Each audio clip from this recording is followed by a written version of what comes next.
In the heart of southwestern Nigeria lies a city that Yoruba people call the Source, Ile-Ife.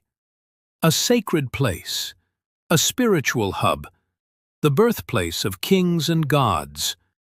But, hidden deep within its long list of rulers, there's one name that stands out like a diamond among stones. She was bold, she was brilliant, she was a woman, ruling in a world dominated by men.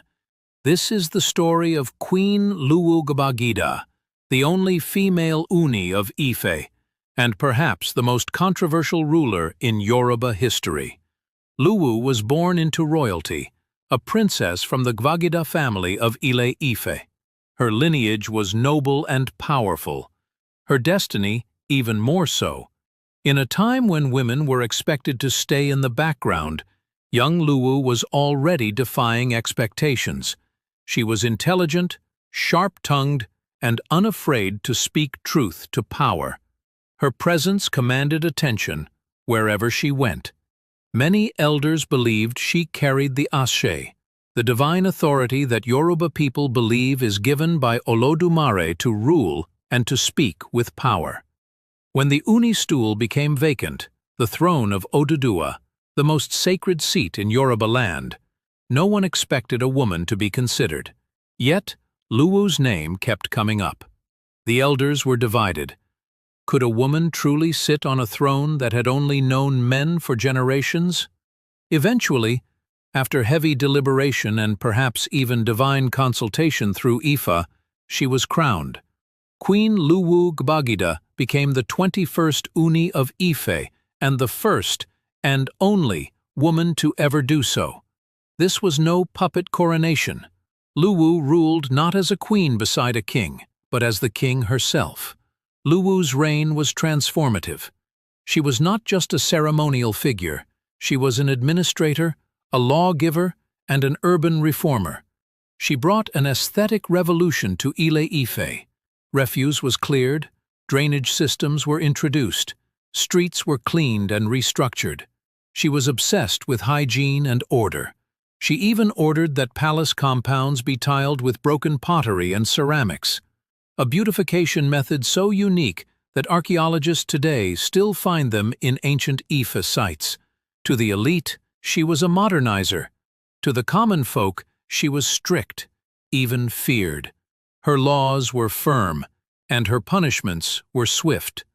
But power comes at a price, especially for a woman in a man's world. Some elders began to murmur.